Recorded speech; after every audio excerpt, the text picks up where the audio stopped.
మన ప్రాంతం తక్కువ వర్షపాతం ఉన్న మొదటి పంటలు పండినటువంటి సందర్భాలు ప్రతి సంబంధం ఉన్నది. అసలు రెండో పంటకు కాలం సరిగా లేకపోతే రెండో పంట నాటే ఎక్కువ. కానీ దురదృష్టవశాత్తు ఎంత ఏరుకోరి తెచ్చుకున్న ఈ ప్రభుత్వం ఏరుకోరి తెచ్చుకునే సామెత ఎగిరేది తండ్రి అన్నట్టు అయిపోయింది రైతుల పరిస్థితి. ఏరుకోరిది మార్పు అని తెచ్చుకున్న పాపానికి ఈరోజు రైతులకు చెప్తున్నది ఏంటంటే ప్రభుత్వం 6 పంటలు వేసుకోండి అని. అది కూడా మీడియా సమావేశాలు చెప్తా ఉన్నారు. అసలు వ్యవసాయ శాఖ ఏం చేస్తున్నది, ఇరిగేషన్ శాఖ ఏం చేస్తున్నది, జిల్లా యంత్రాంగం ఏం చేస్తున్నది, మీరు ఆల్టర్నేట్ క్రాప్స్ పెట్టమని చెప్తున్నారు. మీ దగ్గర ఏమైనా నిర్దిష్టమైనటువంటి మరి విధానం ఏమైనా ఉందా? ఏ పంట పెట్టమని సూచన ఏమైనా చేసిందా? ఇవన్నీ ఏం చేయకుండా ఆల్టర్నేట్ క్రాప్ ఇప్పటికే రైతులు నార్లు పోసి ఈరోజు నాటుకు సిద్ధంగా ఉన్నాయి. కొంతమంది రైతులు అయితే వర్ష పరిస్థితులకు నాట్లు వేసేసింది. కొంత మోరంచ మీద కానీ బోర్లు ఉన్నవాళ్ళు కానీ దాదాపుగా నాట్లు వేయడం జరిగింది. కాబట్టి ఇప్పటికైనా ప్రభుత్వానికి కోరేది ఏంటంటే మన ప్రాంతంలో గన్పూర్ అనేది పెద్ద చెరువు, కాకతీయులు కట్టినటువంటి చెరువు. గన్పూరు మరి చెరువు నుంచే ఈరోజు మిషన్ భగీరథ ద్వారా చిట్యాల, టేకుమట్ల, రేగొండ, ముగుళ్ళపల్లి దాదాపు ఈ ప్రాంతం అంతా కూడా తాగునీటి కొరకు వాడుకుంటున్నాం. గన్పూర్ కూడా వాడుకుంటున్నాం. ఇట్లా వాడుకుంటున్నామని తెలిసి దీనికి ఆల్టర్నేట్గా, ఎందుకంటే అష్యూర్డ్ ఇరిగేషన్ దెబ్బతింటుంది కాబట్టి దీనికి మరి ఒక ఫెసిలిటీ ఉండాలని చెప్పి చర్చలు చేసినాం. సలివాగు నుంచి గ్రావిటీ కెనాల్ ద్వారా తీసుకురావాలా, రామప్పని తీసుకురావాలా, చర్చల తర్వాత రామప్ప నుంచి గ్రావిటీ కెనాల్ ద్వారా గన్పూర్ చెర్లకు తీసుకురావాలి.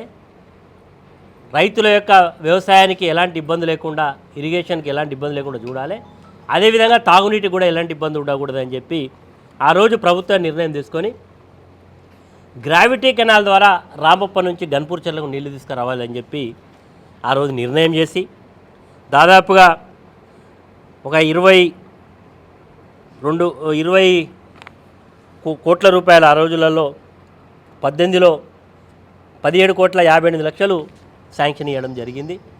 తర్వాత నేను శాసనసభ్యుడు అయిన తర్వాత 2018లో నేను ఎమ్మెల్యే అయిన తర్వాత అనేక మార్లు ఈ విషయాన్ని శాసనసభలో చర్చించిన.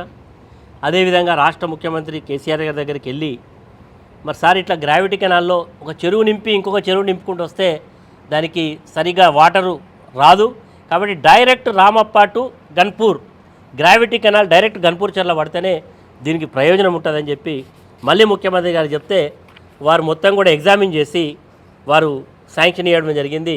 దాదాపు 19,76,00,000 రూపాయలు శాంక్షన్ ఇచ్చిండ్రు. టెండర్ ప్రాసెస్ కూడా పూర్తయిపోయింది. అదృష్టమో నేను ఓడిపోయినా. ఇప్పుడు ఒక శాసనసభ్యుడు వచ్చిండి, ఇక్కడ ఒక ప్రభుత్వం మారింది. ఆ పనిని అదే యథాస్థితిగా కొనసాగి ఇచ్చుంటే ఇప్పటివరకు సమస్యనే ఉండేది కాదు. ఒకవేళ ఆ సమస్య ఉన్నా మరి ఈరోజు 2 చెరువులు నింపుకుంటే నెక్స్ట్ చెరువు గన్పూర్ చెరువులోకి వస్తాయి. నేను శాసనసభ్యుడిగా ఉన్నప్పుడు 2021లో కరోనా లాంటి సమయంలో ఇట్లాంటి పరిస్థితి వచ్చినప్పుడు గన్పూర్ చెరువులకు ఆ రోజు నీళ్లు తీసుకొచ్చినటువంటి విషయాలు మీరందరూ కూడా ఉన్నాయి. కావాలంటే నేను విజువల్ చూపెడతా. ఆ రోజు అక్కడ ఉండేటువంటి స్థానిక శాసనసభ్యురాలు సీతక్క గారు ఆబ్జెక్షన్ చెప్పింది. ఆమెను ఆబ్జెక్షన్ పక్కకు పెట్టి ఆ రోజు నీళ్లు తీసుకురావడం జరిగింది. మరి 21లో నేను తెచ్చిన నీళ్లను ఈరోజు ఉండేటువంటి స్థానికంగా ఉండేటువంటి గొప్ప నాయకులు అని చెప్పుకునేటోళ్లకు మరి ఎందుకు మనసు రావడం లేదు? రైతులు పోయి అడిగితే పిచ్చి పిచ్చి మాటలు మాట్లాడు. ఎందుకు పెట్టనిచ్చిన దేవాదల, ఎందుకు పెట్టనిచ్చిన మిషన్ భగీరథ పంప. ఈరోజు యొక్క ప్రభుత్వం ప్రతి ఇంటికి స్వచ్ఛమైనటువంటి నీళ్ళు ఇవ్వాలనే సదుద్దేశంతో ఆనాడు కేసీఆర్ గారు ప్రతి ఇంటికి గోదావరి కృష్ణ నీళ్ళని తాగిస్తామని చెప్పి తీసుకున్న చర్యలో భాగంగా ఈరోజు నీటి సమస్య పోయింది. కాబట్టి దానికి ఆల్టర్నేట్కు రామప్ప నుంచి గ్రావిటీ కెనాల్ ద్వారా ఈరోజు రామప్ప నుంచి పోయినా, గన్పూర్ నుంచి పోయినా, సలివాగు నుంచి పోయినా, పాకాల నుంచి పోయినా ఎక్కడైనా ఆల్టర్నేట్స్ అన్నీ కూడా ప్రభుత్వం చేసి వ్యవసాయ రంగానికి ఇబ్బంది లేకుండా తాగునీటి సమస్యకు ఇబ్బంది రాకుండా ఆల్టర్నేట్స్ అన్నీ కూడా అరేంజ్మెంట్ చేసింది. కానీ నిర్వహణ చేతగానేటువంటి వ్యక్తులు రైతుల మీద అరవడాలు, పేడబొబ్బలు పెడితే సమస్య పరిష్కారం కాదు. ఈరోజు నిజంగానే చిత్తశుద్ధి ఉంటే జీవోలు లేవు, దీనికి ఏం లేదని నేను చూపెడుతున్నా. ప్రభుత్వము దీని మీద ఏమేమి శాంక్షన్స్ ఇచ్చిందో మీకు ఇస్తున్నా, మీరు కూడా మీడియాలో దీన్ని ప్రచారం చేయండి. ఇప్పటికైనా నేను శ్రీధర్ బాబు గారికి అదేవిధంగా ఇద్దరు జిల్లా మంత్రులకు ఇన్ఛార్జ్ మందికి అప్పీల్ చేస్తున్నా ఆన్ బిహాఫ్ ఆఫ్ ఫార్మర్స్. రైతుల పక్షాన ప్రభుత్వానికి విజ్ఞప్తి చేస్తున్నా, ఇప్పటికైనా మీరు మా రైతులను ఆదుకోండి, పంట పొలాలకు నీళ్ళు ఇవ్వండి. నీళ్ళు లేకుండా ఎండబెట్టడం మీకు ధర్మం కాదు, విజ్ఞత కాదు.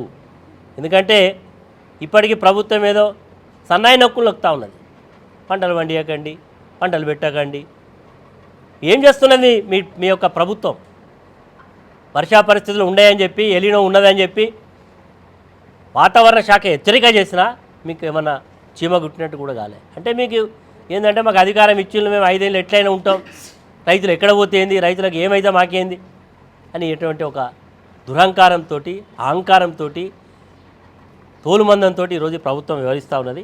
కాబట్టి తక్షణమే ఈ యొక్క గ్రావిటీ కెనాల్ ద్వారా నీళ్లు నింపమని, పంట పొలాలకు నీళ్ళు ఇవ్వమని, నాట్లేసినటువంటి పొలాలను కాపాడమని ఈరోజు ప్రభుత్వానికి విజ్ఞప్తి చేస్తున్నాం. అదేవిధంగా ఈ ప్రభుత్వం అధికారంలోకి రావడానికి ప్రధానమైనటువంటిది వృద్ధుల పెన్షన్. డిసెంబర్లో ఎలక్షన్లు అయితే జనవరిలో ఎక్కంగానే 2000 జాగాలో 4000 ఇస్తాను. ఆశపడ్డారు వృద్ధులు కానీ, వితంతువులు కానీ, ఒంటరి మహిళలు కానీ, అనేక కుల వృత్తులు చేసుకున్న వాళ్ళు ఆశపడి ఓట్లేసింది. ఇప్పటికీ ప్రభుత్వం అధికారంలోకి వచ్చి 31 నెలలు పూర్తయి 32 నెలలు అడుగు పెడతా ఉన్నది. ఏదో చెప్పిండు రేపు ఆగస్టు 15 నుంచి కొత్త పెన్షన్లు ఇస్తామని. సంతోషం, ఆలస్యంగానైనా మీకు ప్రజల కష్టాలు తెలిసినందుకు ఓకే. కానీ అందులో తిరకాసు పెట్టిండు. అందులో ఏంది, భర్త చనిపోయిన వితంతువులకు, ఒంటరి మహిళలకు, చేనేత కార్మికులకు, గౌడ సోదరులకు, ఇంకా ముద్రా సోదరులకుతో పాటుగా అంగవైకల్యం కలిగిన వాళ్ళకి ఇస్తాం. 57 సంవత్సరాలు దాటినటువంటి వృద్ధులకు దాని విషయంలో ఇవ్వకూడదని చెప్పి ప్రభుత్వం నిర్ణయం తీసుకున్నట్టుగా మాకు తెలుసు. అరే ఎందుకే బాబు, 57 ఏళ్ళు దాటినటువంటి వృద్ధులకు ఇవ్వడంలో మీకు ఎందుకు వివక్షత? మరి రేపు మళ్ళా 15వ తారీఖు నాడు అందరు ఇప్పటికే ఎంపీడీఓలకు, విలేజ్ సెక్రటరీ ద్వారా అప్లికేషన్స్ అన్నీ కూడా ఇవ్వడం జరిగింది. నిజంగా మీకు చిత్తశుద్ధి ఉన్నట్టయితే పెంచలే 2000 పెన్షన్ 4000 మాట దేవుడు ఎరుగు. సరే అర్హత కలిగిన వాళ్ళకు పెన్షన్లన్నీ మొత్తం పూర్తి స్థాయిలో ఇట్లా 31 నెలలు గడిపినావు కదా, ఇది ధర్మమా నీకు ప్రజలు ఇంత ఇబ్బంది పెట్టడం? ఇప్పటికైనా తక్షణమే అర్హత ఉన్న ప్రతి వ్యక్తికి రేపు కొత్త పెన్షన్లు ఇచ్చేటప్పుడు ఇవ్వాలి. ఇవ్వడంతో పాటు నువ్వు చెప్పినావు కదా 2000 కాదు 4000 రూపాయలు ఖచ్చితంగా రేపు ఆగస్టు 15వ తారీఖు నాడు ఇవ్వకపోతే ఖచ్చితంగా ప్రజల తిరుగుబాటు వస్తుంది. నీ మీద ప్రజలు తిరుగుబాటు చేస్తారు, జాగ్రత్త అని హెచ్చరిక చేస్తాను. మాటలేమో చాలా ఘనంగా మాట్లాడినావు, చేతలేమో నీ అన్నీ కూడా ఉత్తర ప్రగల్భాలు వెళ్ళిపోయినాయి. ఇది వాస్తవా లేదా ప్రజలు ఈరోజు చర్చ జరుగుతూ ఉంది. ఇంకా చాలా చెప్పిండు, ఆడబిడ్డకి 2500 తులం బంగారం అవి ఇవి అని చెప్పిండు.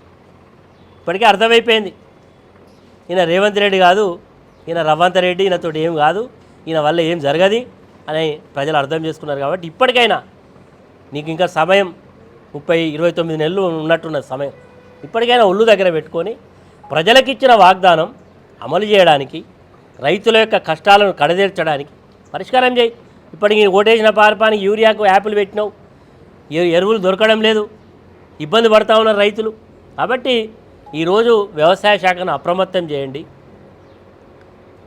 రైతులను ఆదుకోండి, రైతుల పక్షాన్ని నిలబడండి అని ఈరోజు ప్రభుత్వాన్ని విజ్ఞప్తి చేస్తున్నాం.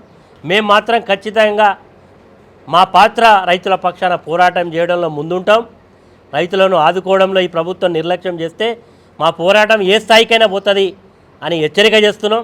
ఇప్పటికే కాళేశ్వరాన్ని నువ్వు ఇప్పటికీ 30 నెలల నుంచి కూలేశ్వరం చెప్పినావు, ఊళ్ళో పోతా అంటున్నారు. అరేగా సుతార్లు దొరుకుతలేరా, లేకపోతే సిమెంట్ దొరుకుతలేదా, ఇంత స్టీల్ దొరుకుతలేదా, రిపేర్ చేసే తెలియలేదా రేవంత్ రెడ్డికి? ఎందుకు చేస్తలేడని ప్రజలు ప్రశ్నిస్తూ ఉన్నారు. ఈరోజు నిజంగా కాళేశ్వరం ప్రాజెక్ట్ అనేది తెలంగాణకు ఒక సంజీవి లాంటి ప్రాజెక్టు. ఇంత వర్షాలు తక్కువ ఉన్నా పోయేటువంటి గోదావరి జలాలను వాడుకున్నట్టయితే మేలు జరిగేది. ఈరోజు రేవంత్ రెడ్డి కోటేసిన పాపానికి క్లోజ్ అయినటువంటి ప్రాజెక్టులను కూడా రీఓపెన్ అవుతూ ఉన్నది. అలొకేషన్ అయినటువంటి గోదావరి మరి వాటర్ అలొకేషన్ దాని మీద కూడా మళ్ళీ తిరగదోడే ప్రయత్నం చేస్తూ ఉన్నది.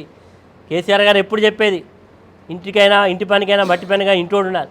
తెలంగాణ హక్కులను పరిరక్షించడానికి తెలంగాణ తెచ్చినటువంటి ఉద్యమకారుని కాదని ప్రజలు నీకు ఇచ్చినందుకు మరి ఈరోజు ప్రతి విషయంలో ఇబ్బంది పెడతా ఉన్నావు. ఇప్పటికి కూడా మరి రేవంత్ రెడ్డి గారు నీ యొక్క గురువుకు గురుదక్షిణ ఇవ్వడం బంద్ చేయి, తెలంగాణ హక్కులను పరిరక్షించడంలో నీ యొక్క చిత్తశుద్ధిని ప్రదర్శించమని మరొకసారి విజ్ఞప్తి చేస్తూ, మరి ముఖ్యంగా గన్పూర్ వాటర్ విషయంలో మాత్రం మరి ప్రభుత్వం అదేవిధంగా స్థానికంగా ఉండేటువంటి ప్రజాప్రతినిధులు మరి వారి యొక్క బాధ్యతను గుర్తెరిగి వ్యవహరిస్తే బాగుంటుందని తెలియజేస్తున్నాం. ఒకవేళ ఇట్లనే ఉంటే మాత్రం రైతులతో కలిసి రోడెక్కాల్సిన పరిస్థితి వస్తుందని హెచ్చరిక చేస్తాం. పక్కనే గోదావరి మాత్రం చాలా ఉగ్ర రూపంలో ప్రవహిస్తూ ఉన్నది. గోదావరి పైన కాళేశ్వరం ప్రాజెక్టు, దాని డౌన్ స్ట్రీమ్లో దేవాదాయ ఎత్తిపోతల పథకం సమ్మక్క సారమ్మ బ్యారేజ్ కూడా నిర్మాణం అయిపోయింది. ఈరోజు ఈ దేవాదాయ పథకం అనేది కేవలం ఎక్స్క్లూజివ్గా మొత్తం ఉమ్మడి వరంగల్ జిల్లాకు దృష్టిలో పెట్టుకొని దీన్ని రూపొందించడం జరిగింది.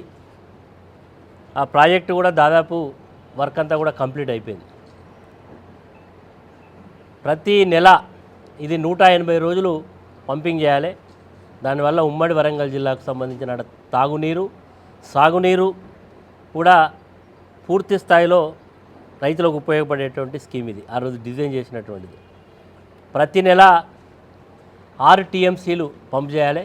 6 నెలలు చేస్తే 36 టీఎంసీలు పంప్ అవుతాయి. కానీ ప్రభుత్వం యొక్క అసమర్థత, చాతగానితనం, నిర్లక్ష్యం. ఈ జిల్లాలో ఉమ్మడి జిల్లాలో 2 మంత్రులు ఉన్నారు. కొండా సురేఖ గారు, అదేవిధంగా ధనశ్రీ అనసూయ గారు. పక్క జిల్లాలో మన ఉమ్మడి కరీంనగర్ జిల్లా శ్రీధర్ బాబు గారు ఉన్నారు. దీనికి తోడుగా ఒక ఇన్ఛార్జ్ మంత్రి గారు ఉన్నారు. 4 ఉన్నారు మనకి ఈరోజు. ఒక అడ్వైజర్ ఉన్నాడు. ఇట్లా చాలామంది పదవులు పొందిళ్ళు. కానీ ఈ జిల్లా యొక్క సమగ్ర అభివృద్ధి పైన ఎలాంటి చిత్తశుద్ధి లేదనేది వీరి యొక్క చర్యలను బట్టి కనబడతా ఉన్నది. ఎప్పుడైనా సీజన్ ప్రారంభమైనప్పుడు జిల్లాకు సంబంధించినటువంటి శాసనసభ్యులను, పార్లమెంట్ సభ్యులు అందరూ కూడా ఈ వాటర్ యొక్క వర్షపాతం ఏంది, నీటి యొక్క లభ్యత ఏంది, ఏం పంటలు పెట్టాలి, ఏం చేయాలనేది వ్యవసాయ శాఖ ఒక సమగ్రమైనటువంటి విధానం లేదు. అదేవిధంగా ఇరిగేషన్ శాఖకు ఇప్పటివరకు కూర్చొని మాట్లాడినటువంటి సందర్భమే లేదు. గత 2 నెలలుగా పంపు చేస్తున్నామని చెప్తా ఉన్నారు. నాకు తెలిసి ప్రతి నెల 6 టీఎంసీలు పంపు కావాల్సినటువంటి ఈ దేవాదాయ ఎత్తిపోతల పథకం యొక్క స్కీము ఇప్పటివరకు నాకు తెలిసి ఒక 4-4.5 టీఎంసీలు మాత్రమే. దానిలో నిర్వహణ లోపం, అధికారుల యొక్క అలసత్వం, పరిపాలకుల యొక్క చాతగానితనం చాలా స్పష్టంగా కనబడుతుంది. 9 పంపులు దేవాదాయ పంపు ఫస్ట్ గోదావరి ఇంటేక్ నుంచి పంపై బీంగన్పూర్కి వచ్చి, బీంగన్పూర్ నుంచి రామప్ప, బీంగన్పూర్ నుంచి సలివాగు, అదేవిధంగా మరి అక్కడి నుంచి ధర్మసాగర్, అక్కడి నుంచి తప్పాస్పల్లి వరకు కూడా నీళ్ళు పోతాయి. మేము గతంలో కూడా దాదాపు 20 రోజుల క్రితం ఈ యొక్క దేవాదాయ యొక్క పనితీరు ఎట్లా ఉన్నది, పంపులు ఎట్లా నడుస్తున్నాయని చెప్పి చూసినప్పుడు రామప్పకు 3 పంపులు రావాలి, 2 నడుస్తున్నాయి. 9 పంపులు నడవాల్సింది ఏదో ఒక రోజు నడిచింది 9 పంపులు, కానీ ఇప్పటి వరకు కూడా 7-6 పంపులు మాత్రమే నడుస్తున్నట్టుగా నాకున్న సమాచారం. మరి పంపులు నడిస్తే నీళ్ళు ఎక్కడ పోయినాయి? నీళ్ళు తీసుకురావడంలో నిర్లక్ష్యం అనేది చాలా స్పష్టంగా కనబడుతూ ఉన్నది. కాబట్టే ఈరోజు రైతుల పక్షాన గతంలో ఒకసారి ప్రాజెక్టులన్నీ కూడా చూసి గన్పూర్ ప్రాజెక్ట్ చెరువుకు పోయినాం, అదేవిధంగా రామప్పకు పోయినాం, సలివాగు యొక్క పంపింగ్ ఇవన్నీ కూడా పరిశీలన చేసినాం, బీంగన్పూర్లో కూడా తెలుసు. కానీ ఎలాంటి పురోగతి కనబడతలేదు. కాబట్టి మరొకసారి మీ ద్వారా జిల్లా యంత్రాంగానికి, ఉమ్మడి వరంగల్ జిల్లాకు సంబంధించినటువంటి చీఫ్ ఇంజనీర్సు, అదేవిధంగా హైదరాబాద్లో కూర్చొని మాట్లాడుతున్నటువంటి ఉత్తమ్ కుమార్ రెడ్డికి, రేవంత్ రెడ్డికి నేను ఈరోజు మా రైతుల పక్షాన ప్రశ్నిస్తున్నాను.